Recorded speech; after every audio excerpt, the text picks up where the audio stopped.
Hello. Welcome to the last session of the last day of build. Sure, clap. I know you guys have spent the last 3 days just sucking in all kinds of new information about Windows 10. On behalf of the Direct2D and DirectWrite teams, I want to thank you all for coming here. My name's Anthony Hodgson. I'm a software developer on the Direct2D team. And today I'm going to be talking about some new features that we've been adding to Direct2D and DirectWrite in Windows 10. So let's go ahead and get started. Well, you know the drill. Please do evaluate after the session and give us your feedback. I'd really appreciate it. Thanks. In terms of an agenda, well, we're going to spend a few moments just talking about what Direct2D and DirectWrite are. And then we're going to delve into all the various enhancements that we've been making in various feature areas. So what are Direct2D and DirectWrite? Well, Direct2D is Windows' hardware-accelerated 2D rendering engine. It's responsible, whoops, go back here. Go forward. There we go. It's responsible for things like geometries and bitmaps, brushes, text. It also has support for image effects, so you can do things like blurs or sharpens or various creative effects. Now, DirectWrite is all about text.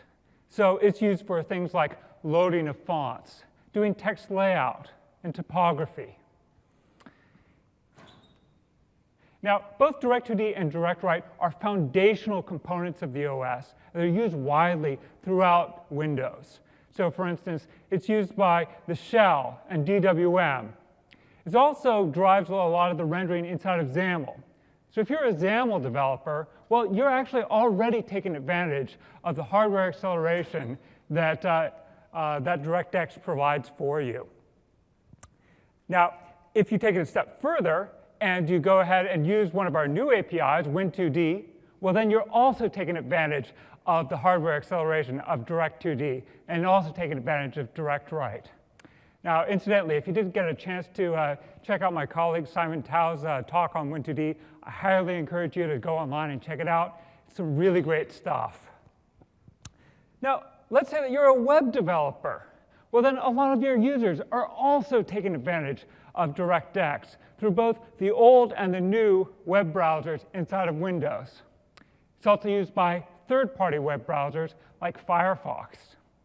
So you get the idea. These are two components that are used very widely. But let's say that you're a DirectX developer, and I hope a lot of you folks out there are. What has Direct2D and DirectWrite got for you? Well, in Windows 10, we've been making a number of enhancements that we hope you can add to your applications and improve your experience for your users. So let's jump right in and take a look at some of these. So first up, let's take a look at some optimizations that we've been making to text rendering.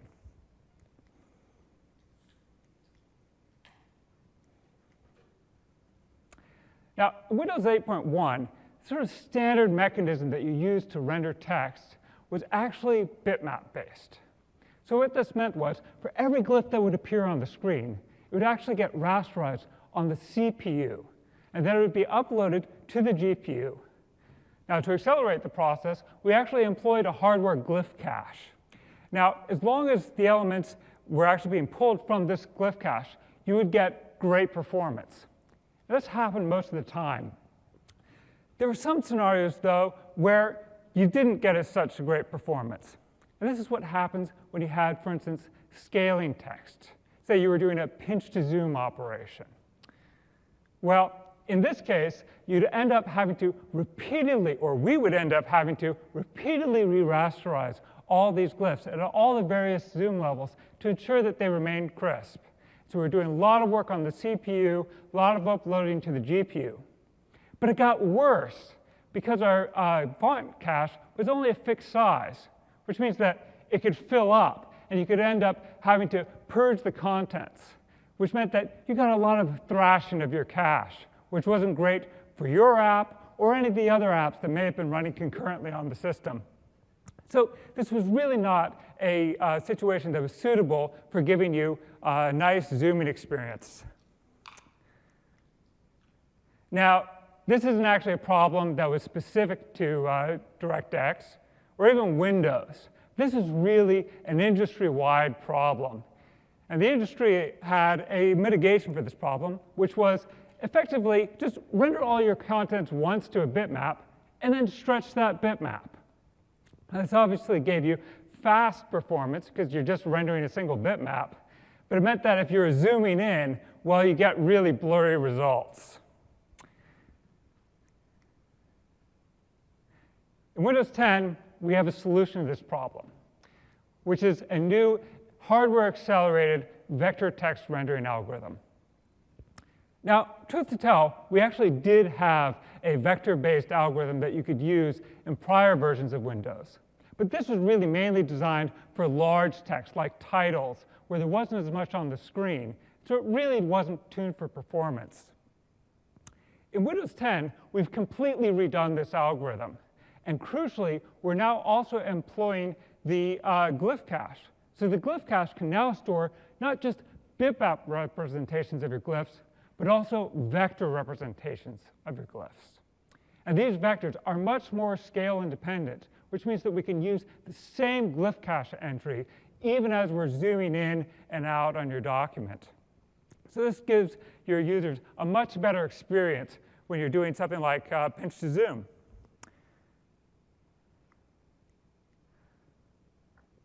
Whoops.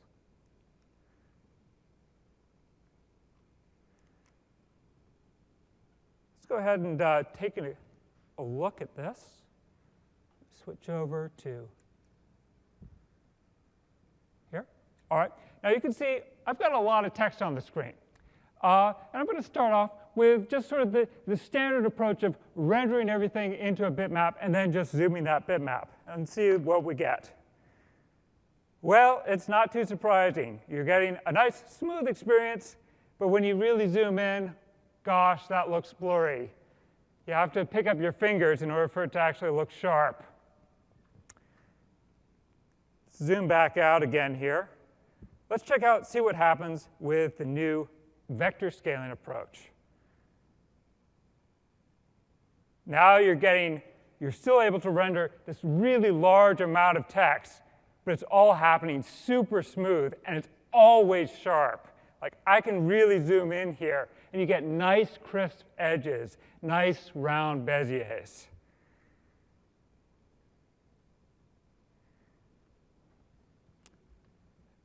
So let's switch back here.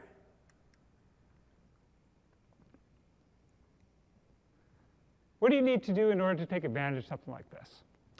Well, as I said before, this is actually an existing technique that we offered in previous versions of the OS. We've just added new optimizations. So you're going to use the same technique. You're going to create a custom rendering params, and you're going to specify a DirectWrite rendering mode outline.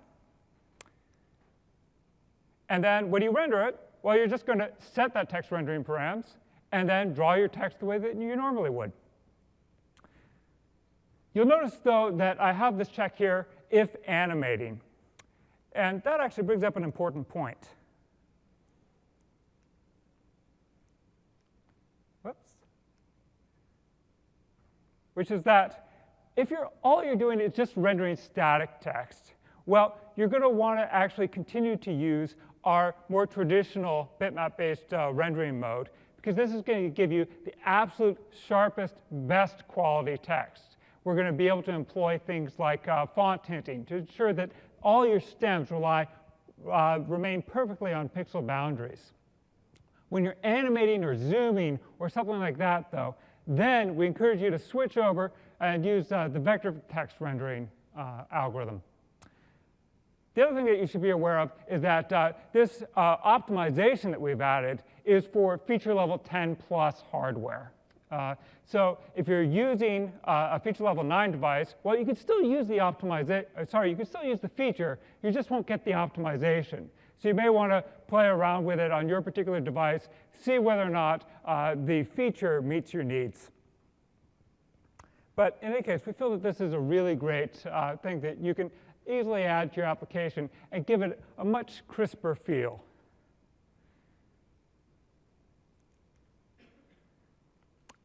Let's take a moment and actually talk a little bit about fonts now. Now, in Windows 8.1, we had an API set that allowed you to target both the phone and the tablet and the PC. Now, this was a very consistent API, but APIs aren't the whole story. And we got feedback from users that said, hey, you know, it's great that I'm able to or from developers, that I'm able to use the same API on all these devices, but some things like fonts just aren't the same. There simply isn't enough space on something like a phone to store the ½ gigabyte of fonts that you get access to on a desktop PC. So in terms of the end user experience, you could spend an awful lot of time carefully crafting your document on a desktop PC using just the right font. And then you transfer it over to your phone and you'd view it and it would just look different. We'd end up having to use a different font under the covers. So it's just a little bit inconsistent. Well, Windows 10, we have a solution to this problem, which is downloadable fonts. Now, the way this works is that the font set has now been segregated into two types. We've got recommended fonts. These are fonts that are guaranteed to be available on any device that your app runs on. This is going to include common UI fonts, things like Siga UI. It also includes common document fonts, things like Calibri or Times New Roman. Now, all the other fonts are now optional, which means that they may or may not be present on the device that your app happens to be running on. But if they're not present on disk, they're always available up in the cloud via Microsoft service. And furthermore, your app can now download these just in time while your app is running and display them. There's a couple of important features to this new feature. First of all, it's fully asynchronous, which means that DirectWrite will never block when you're accessing these fonts. It'll just hand you back a resource immediately. You can use that resource and stuff will render. It'll just use font fallback. When the font actually completes downloading in the background, well, then you can pick it up and you can start using the new font. The other thing to keep in mind is that this is employing a global font cache of all the fonts that get downloaded, which means that if you have multiple applications that are all using the same downloaded font, well, it doesn't have to be downloaded multiple times. We can just pull it from the cache. This also works if you shut down your application and start it back up. We can take advantage of that. One other thing that you should know is that you don't actually need DirectX in order to get this functionality. We've actually built it directly into XAML, which means that your XAML apps will get this, this feature completely for free. To prove this, I've actually got an application here. Let's switch it on over. Now, this is actually a fairly silly little application. It only has the ability to open 3 documents, but that's actually sufficient for our purposes. Oh, let me close this guy. And I'm also going to bring up here a view showing what's actually stored in the font cache. Now, you see that it already has one file pre-existing in the font cache. That's actually just a catalog file. It's sort of keeping track of various metadata about all the fonts that are available to you. Now, I've got 3 different documents here. Let's go ahead and check out the first one. Now, this first one is actually going to use a font that is resident on the system.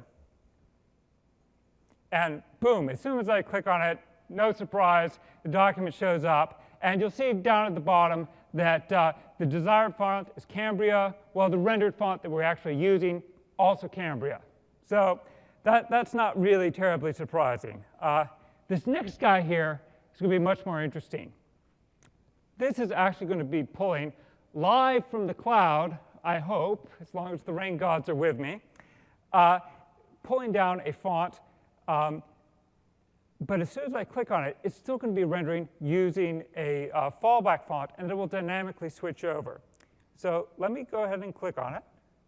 And you can see that the desired font is Jokerman, but right now we're just using Sega UI. And bam, you can see that it's now finished downloading. You can check it out and see in the font cache that, yes, we've got a new file here. And sweet. By the way, you can probably tell why this isn't one of the recommended fonts that you should be using. Now let's take a look at this last one. This last one here is actually kind of interesting because it's in a East Asian font. And East Asian fonts are notoriously large because they have to store all these different glyphs in them. And so they can be tens of megabytes in size, like 30 megabytes. Let's go ahead and see what happens when we click on this one. Well, you can see that we've already started the download of the third guy. And you can see, well, now we've switched over. So we're now actually using the Katai font. And the other thing to notice here is that we haven't actually downloaded the entirety of the font. And this is because we're able to say, hey, these glyphs all appear in a certain region. And so I don't actually need to download all the font. I can just download the portions of it that are necessary. This happens all under the covers, behind the scenes. You don't need to worry about it. Let me go ahead and close these guys, and let's switch back.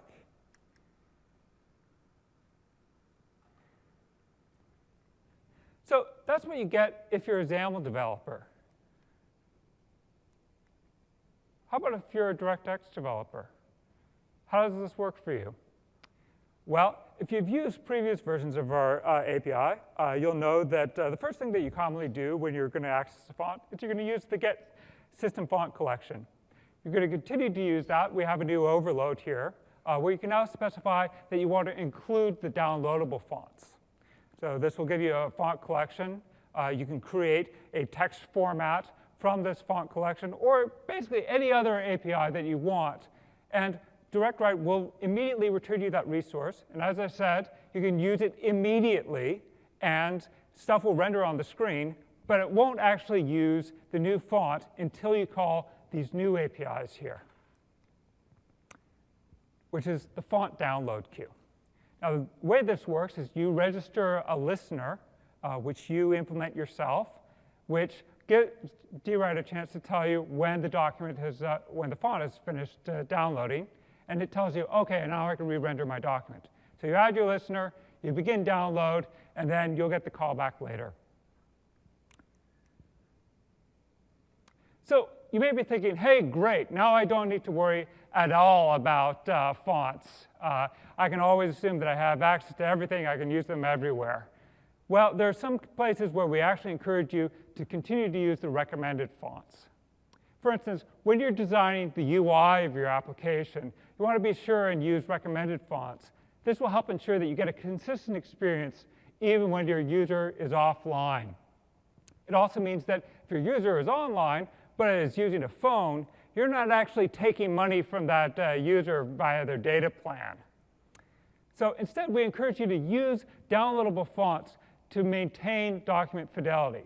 So use it when a document is actually authored on a PC and transferred over to your phone. Still, we think that this will give you a much more consistent experience for your applications that are viewing documents.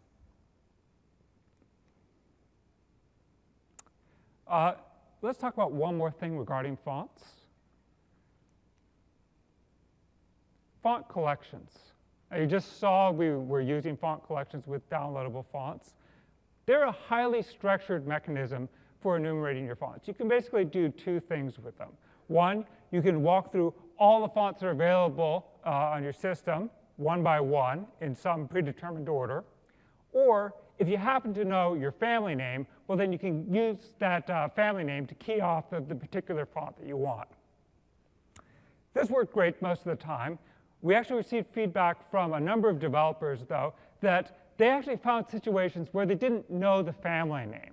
They knew something else, like they knew the PostScript name. Well, we really didn't have a great story in previous versions of the OS. What they ended up having to do is enumerate all the fonts on their system just to find the one that they were interested in. And this ended up affecting performance, and it was just kind of a pain. So in Windows 10, we now are introducing font sets. These are a more flexible alternative to font collections, and they improve your life in a number of ways. Now, I should say that if you're happy using font collections today, you're not running into these problems, well, please go ahead and continue to use font collections. But we do feel that font sets will make your life easier in a few ways. For instance, as I mentioned before, with the font collection, you really have to key off of the family name. With font set, you can query off of any one of a number of different properties. You can key off of the family name, PostScript name, even much more generic things, like you just want to see all the italic fonts that are available, or all the bold fonts that are available. You can do that. Also, for those of you who actually need to create your own custom font collections, let's say you've got a document with an embedded font.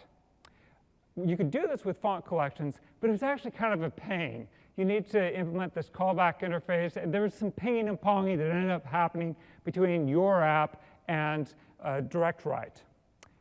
With font sets, this is a much simpler process. It's just a builder pattern where you do add font, add font, add font, and you're done. As I mentioned before, you could use font collections to do downloadable fonts. Well, you can do the same thing with font sets. Font sets also give you additional functionality, though, in that you can query metadata about fonts that aren't resident on your particular device. One other thing to know is that if you happen to have a font collection and you want to get a font set, it's really easy to just at any time switch over and you can get access to the other resource, or vice versa.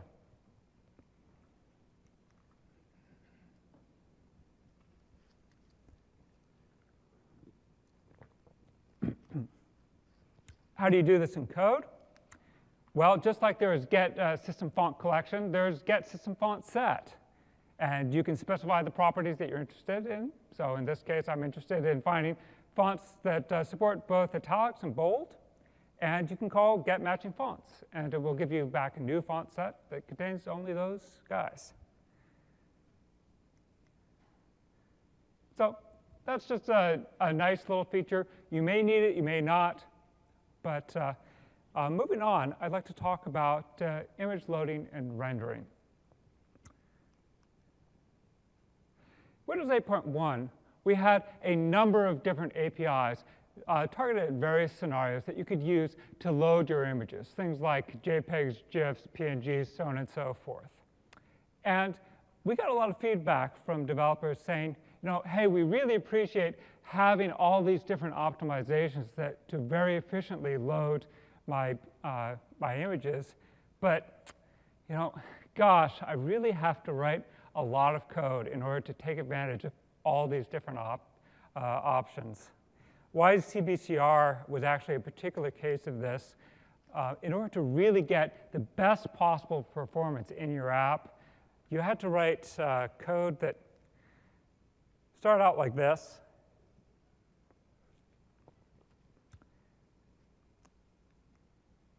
And then you had this.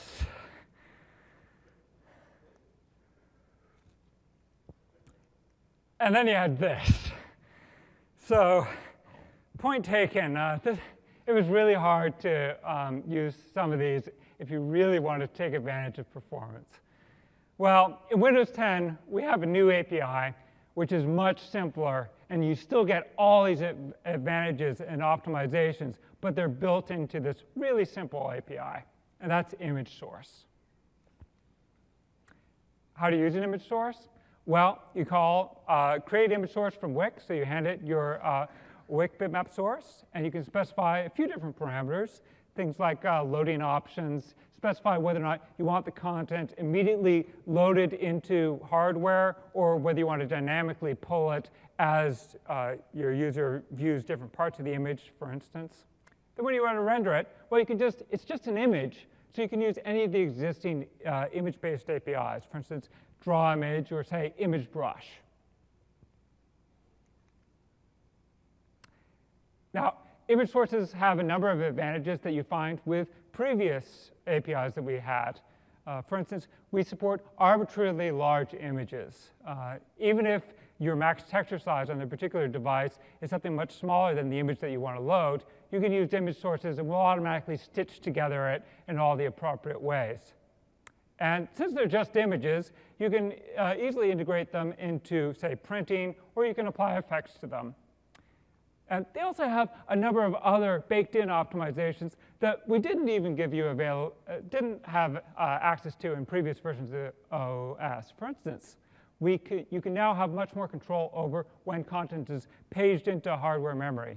We also have much finer-grained locks. So if you're doing background loading of your images, it will play much nicer with whatever foreground animations you may have.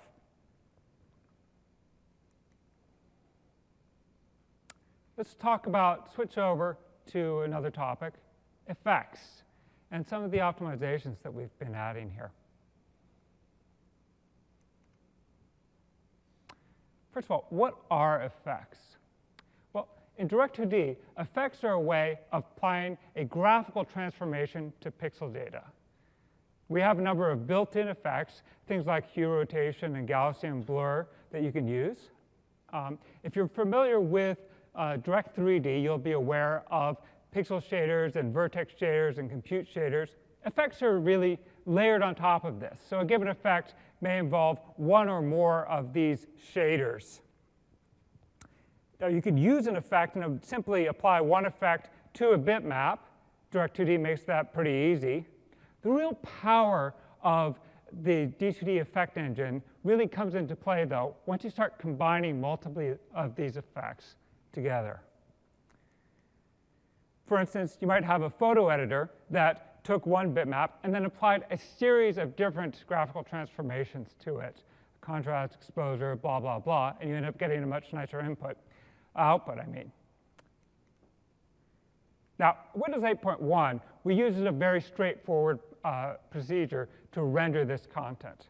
You'd start off with that initial bitmap, then we'd apply the first effect, we'd render that into an intermediate, and then we'd apply the second effect, or we'd render that into an intermediate, so on and so forth.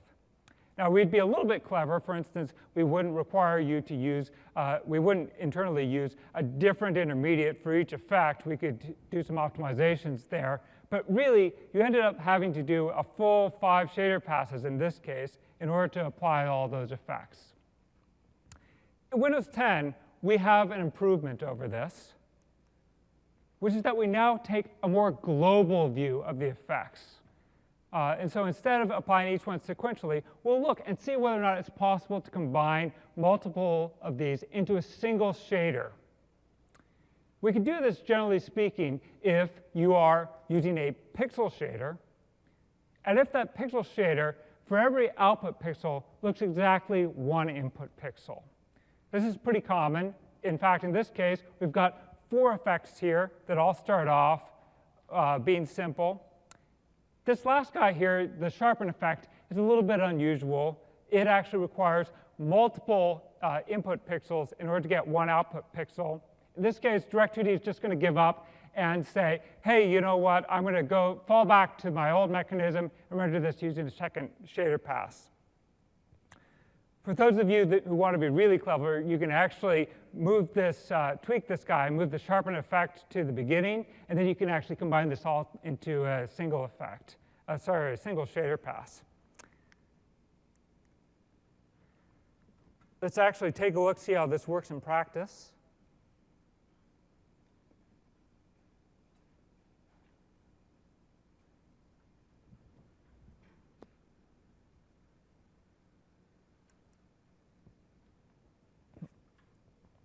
Here, I'm actually taking a 10 megapixel image, And I'm applying those same effects that you saw on the previous slides.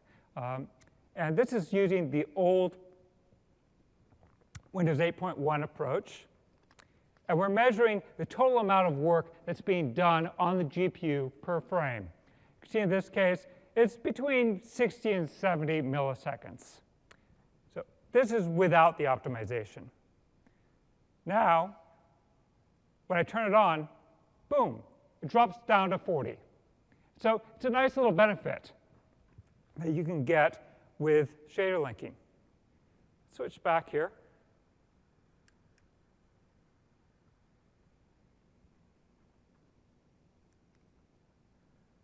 So how do you use shader linking?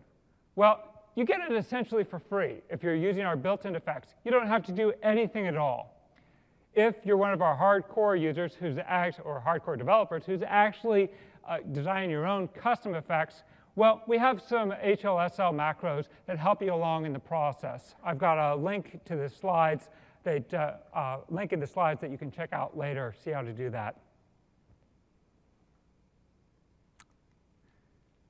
Nonetheless, we think that it's a neat thing that you get for free most of the time. Before we change topics, one more thing on image effects. And that is, we've got a whole bunch new built-in effects. We actually have 17 of the most requested new effects. You can see these span a variety of different areas, particularly the photo area. So please do start incorporating these into your applications and play around with them and have fun.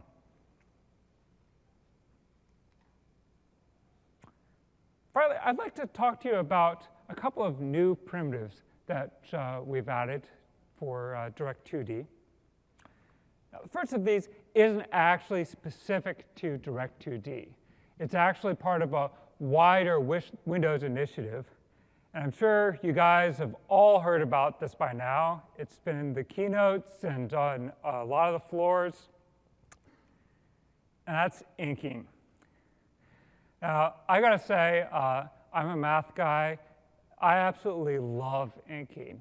It gives you just a much more natural way of being able to interact with the computer. I can enter in equations really beautifully. I can draw diagrams. It's just a really much more natural way than having to hunt and peck on a keyboard to use a mouse. The way that we encourage developers to use inking in Windows 10 is via the Direct Ink APIs, specifically the XAML inking canvas and the ink presenter. Now, under the covers, this is actually using a variety of Windows technologies in order to actually capture that content and render it onto the screen.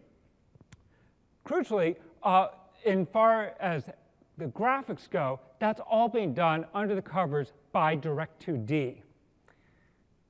Why do they do this? Well, Direct2D offers a number of advantages here.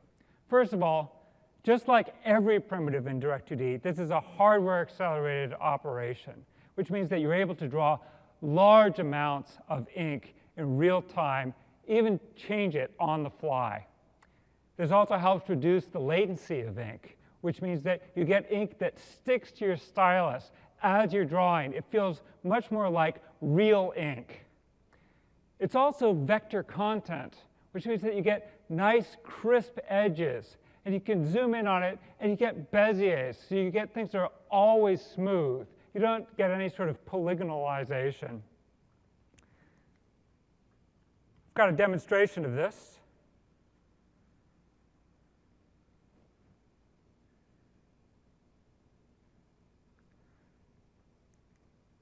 Whoops.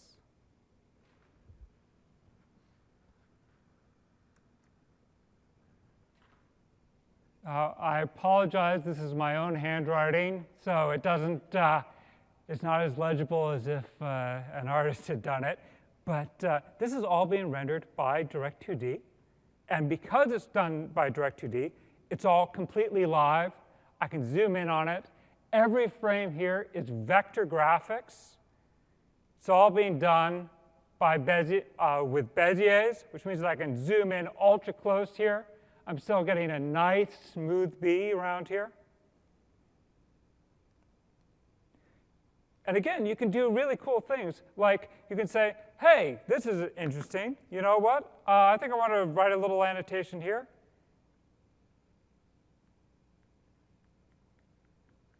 Do a little area under the curve magic here. And that all just zooms in with ink. I don't know about you. I just think that this is so cool. But it doesn't actually stop that. Yeah, please.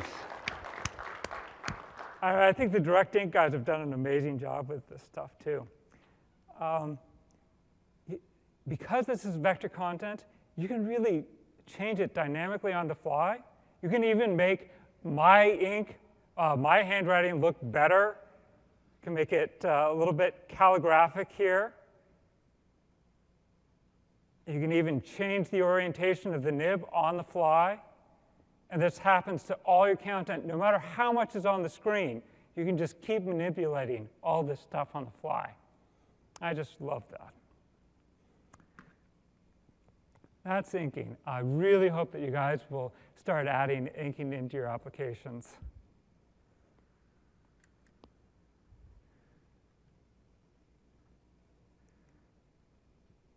If you want to know more, please do check out the Direct Ink talks. They happened earlier, but you can still find all the slides and the content online. One last feature that I'd like to talk to you about is gradients.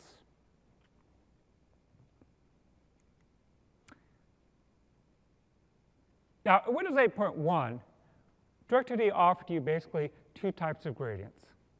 You had linear gradients, and you had radial gradients. Now these were kind of cool. I mean, you could do some nice simple lighting effects, or you could throw as many colors at this as you wanted. You could play around with the gradient stops, but they were still inherently limiting. You really didn't have any control over the shape of your gradient. You got either a line or you got an ellipse. Well, in Windows 10, we're exposing a new type of gradient, which is a gradient mesh. These are a much more flexible type of gradient. And unlike linear radial gradients, it's not a brush. It's a full-fledged primitive, which means that you can dynamically twist and control the shape. And when you do this, you're actually affecting how the gradient contours actually flow. Now, we didn't actually invent gradient meshes out of thin air. This is actually based on an industry standard concept known as a tensor patch. And you can find tensor patches today inside of things like the PDF reader or even the newly announced gradient meshes for SVG. I think it still hasn't been finalized, but it's going to be part of SVG 2.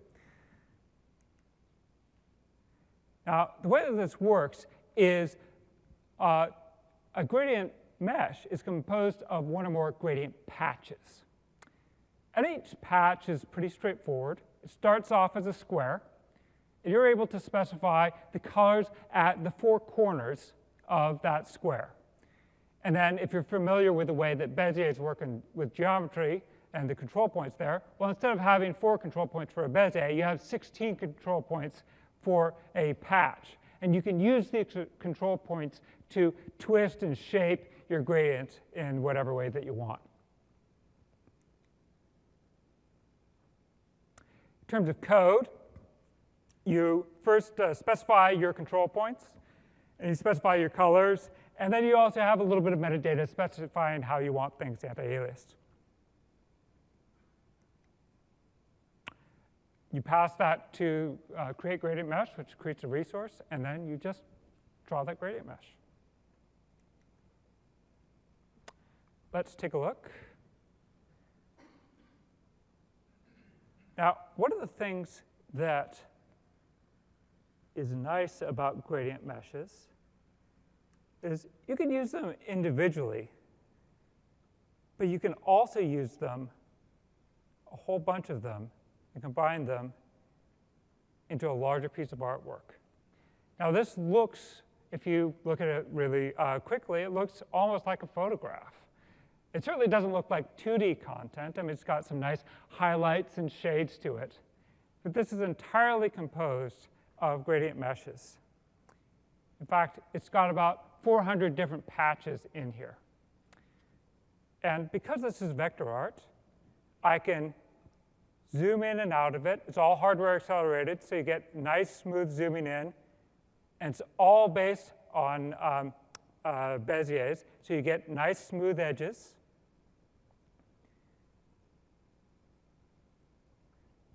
So it's something that we think that you can add to your application. You can get a much more customization over the look of your application and get it to look more beautiful and, or the way that you want rather than what we're allowing.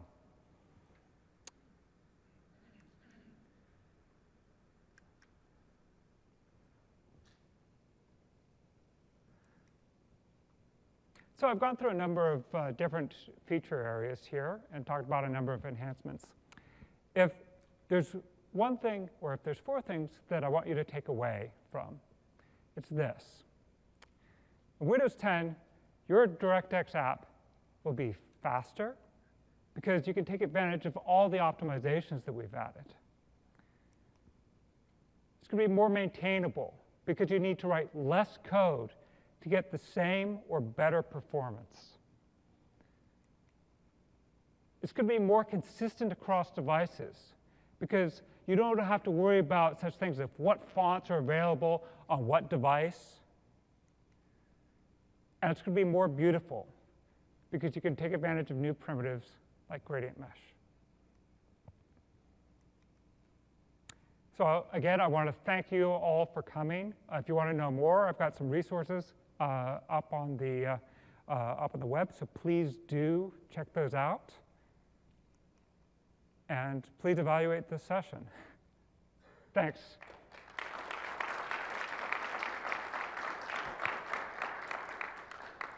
And now it looks like we have some time for some Q&A, so if you guys have any questions, please. Oh, we have a couple of microphones up here if you want to use those so that they can be recorded.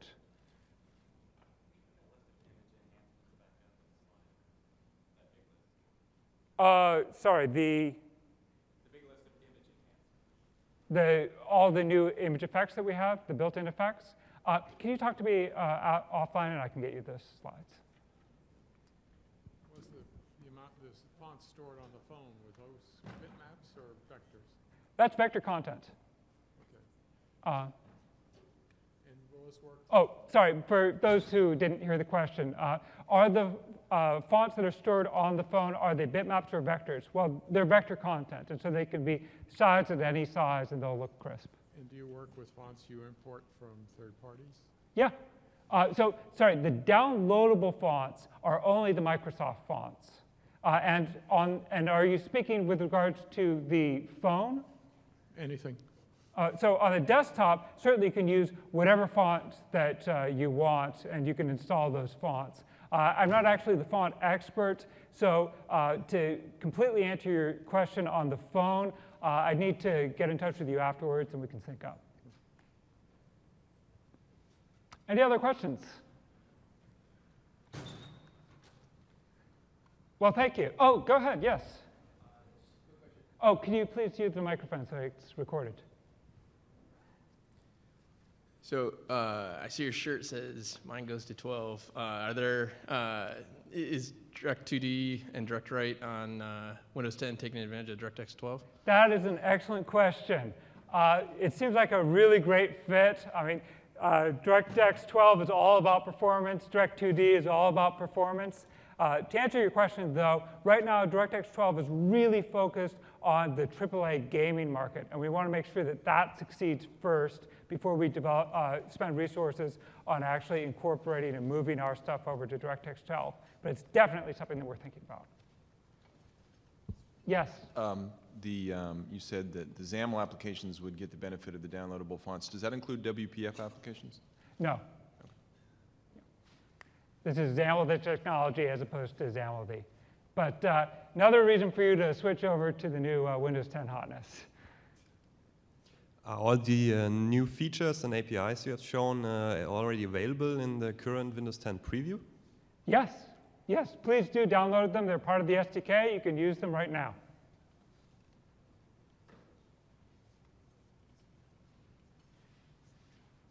Great, thank you all.